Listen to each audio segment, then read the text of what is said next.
Imagine sitting in a crowded restaurant where the richest man in the room worth millions sits at the center of attention. Yet no one understands a single word he says. Imagine the silence, the confusion, the embarrassment. But then a young waitress with tired eyes and a quiet smile steps forward and everything changes. Stay with me until the end because this story will leave you believing in the power of kindness and unexpected connections. And before we begin, don't forget to like this video and subscribe to the channel so you never miss powerful stories like this. The evening had started like any other at the city's most elegant dining hall. A grand restaurant adorned with chandeliers that scattered light across polished wooden tables. Business elites, government officials, and influential figures filled the air with laughter and the clinking of glasses. But at one table at the very heart of the gathering sat a man whose presence both intrigued and intimidated everyone around him. He was Mr. Kenji Takahashi, a Japanese millionaire known for his real estate empire and philanthropic works back in Tokyo. He was in his late 50s, sharply dressed in a navy blue tailored suit, his silver hair neatly combed back, his expression calm yet unreadable. Everyone at the table leaned in politely, nodding, smiling, pretending to understand. But the truth was, they didn't. Mr. Takahashi spoke softly, his words carefully pronounced in Japanese, his tone respectful, but none of the hosts understood him. Their faces shifted awkwardly. Some tried to laugh, others whispered among themselves, but the tension grew. The translator, who was supposed to be present, had been delayed, and now the dinner was sliding into an uncomfortable silence, punctuated only by the millionaire's earnest attempts to engage in conversation. The powerful hosts felt embarrassed. What was meant to be a dinner of celebration and partnership was turning into a scene of confusion. Mr. Takahashi's eyes showed warmth, but his words that could not cross the barrier of language, fell into emptiness. At a nearby corner, unnoticed by most, a waitress named Aisha moved quietly from table to table, balancing trays of food and glasses of sparkling water. She was only 23, her dark hair tied back in a neat bun, her black uniform crisp but modest. To the world, she was invisible, just another server working long shifts to pay for her evening college classes. But as she passed by the table where Mr. Takahashi sat, she froze for a moment.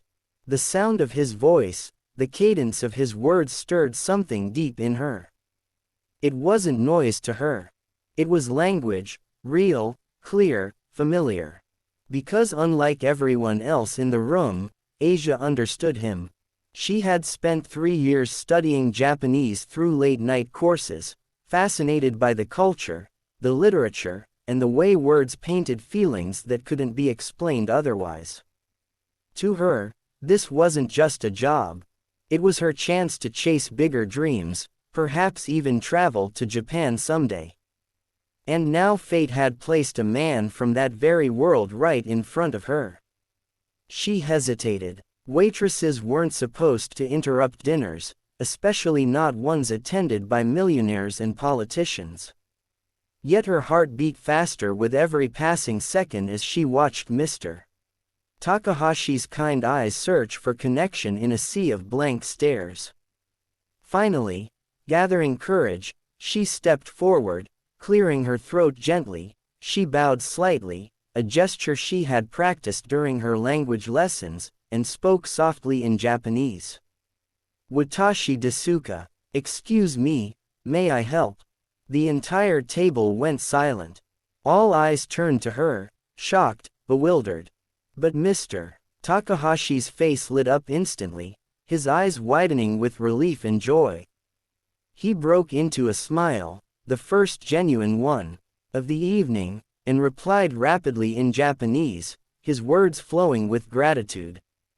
The others looked around, confused, astonished that the young waitress, someone they hadn't even noticed, could bridge the gap they could not. Aisha listened carefully, translating his words with calm precision.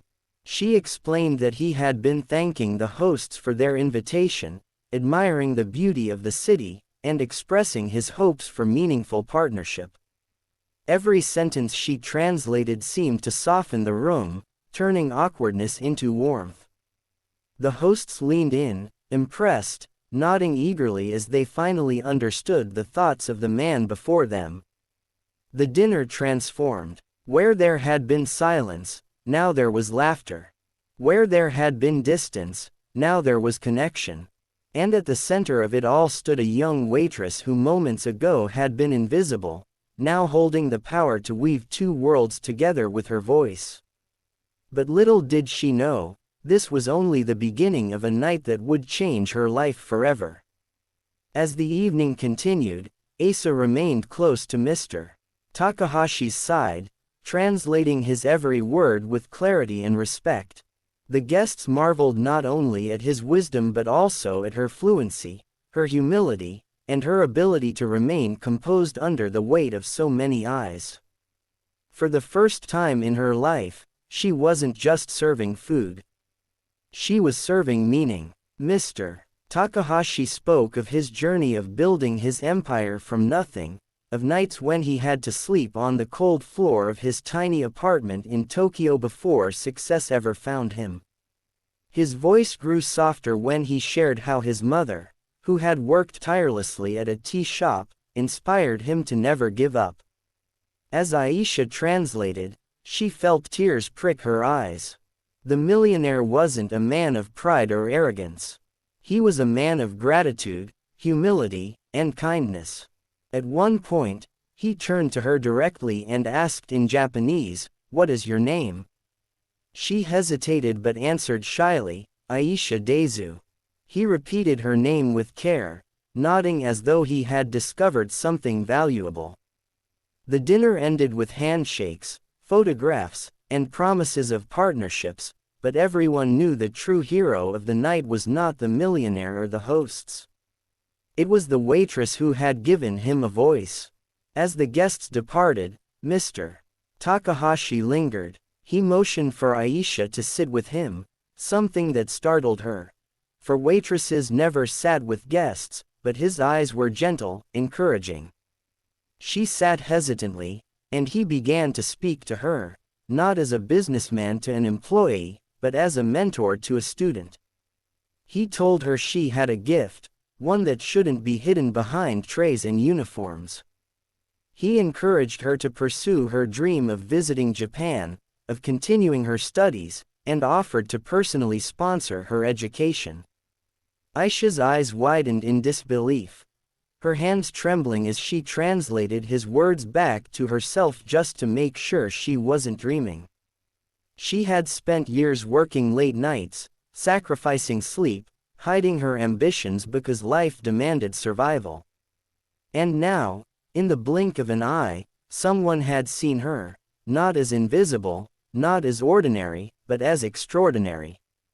Tears streamed down her face as she bowed deeply, whispering in Japanese, "Arigatou goyas." "Thank you very much." The millionaire smiled, placing a reassuring hand over hers. "One day," he said, "you will tell your story, and it will inspire others just as you have inspired me tonight." When she walked home that night under the quiet city sky, the world looked different. The tiredness in her feet no longer mattered. The weight of her struggles felt lighter. She realized that sometimes life tests you with silence until you find the courage to speak. And when you do, your voice can open doors you never imagined. So, if you're listening right now, remember this story. The waitress who dared to speak her language and the millionaire who gave her a future. Let it remind you that no act of learning, no hidden talent, no late-night effort ever goes to waste. And before we end, if this story touched your heart, don't forget to like this video and subscribe to the channel for more stories that will inspire you to believe in your own power to change your destiny.